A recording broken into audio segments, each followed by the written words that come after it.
something that might solve complex trade wars. But don't worry, we'll break it down together. Specifically, we're going to talk about the US trade war under Donald Trump presidency and how it offended not only China and like Cambodia, and even everyday people like online shoppers in America. We got this idea from a news story we read on the conversation little Trump's trade war will hurt everyone from Cambodia victories. To ask online shoppers to help us understand the impact of this news, if invite two experts, Miss Marcelina Nainggolan and clinicians who studies international trade, and Mr. Hafiz Ansari Hasibuan, a supply chain and logistics analyst.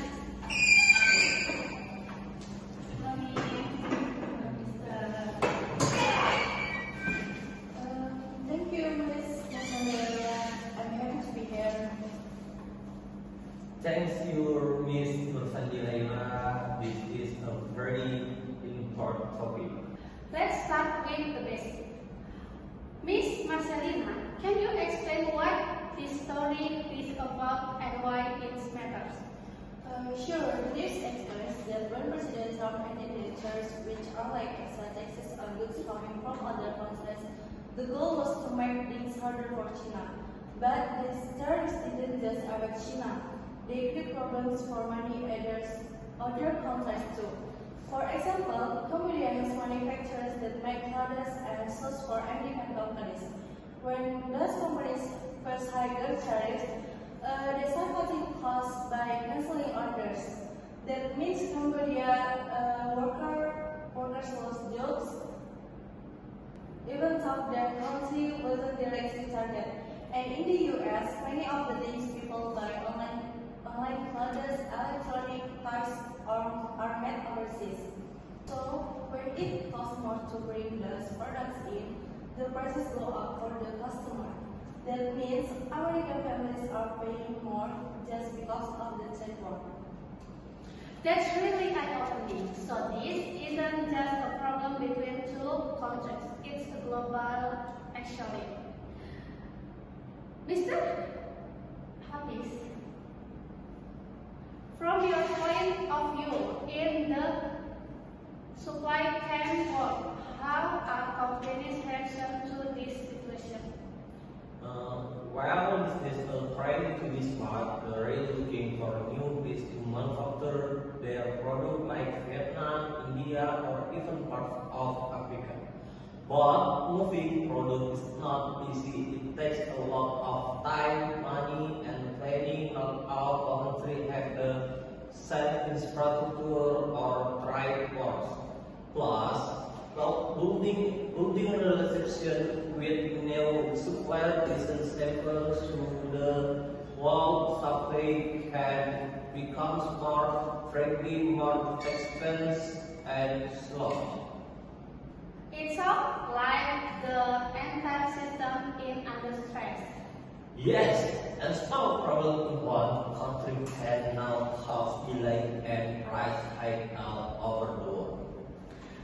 Miss Marcelina, let's talk about the long-term effect. What happens if this trade war continues or becomes more common? Good question. If trade wars continue, we could see slower global economic growth. Countries will stop working together, and that's bad for business. It also creates uncertainty, which makes investors nervous. And when that happens, companies stop growing, they hire fewer people, and customers feel less confident about spending. So, even though this starts as a political decision, it becomes an everyday issue: job security, product prices, and even household budgets are available. So, the impact really tracked down to regular people, not just big companies or governments. Yes, exactly. Mr. Hafiz, before we close, that advice would you give to business trying to surface the case of uncertainty? I would say be flexible, train to work with different supply in different countries. Invest in technology that helps you track and manage your supply chains better and stay updated with global news because one policy decision in one country can change everything. That's great advice. Thank you both for sharing your knowledge and helping us understand this complex topic in a simple way. And to our listeners, thank you for joining us. Whether you're a business owner, a student, or just someone who shopping online, this trend war affects you in some way.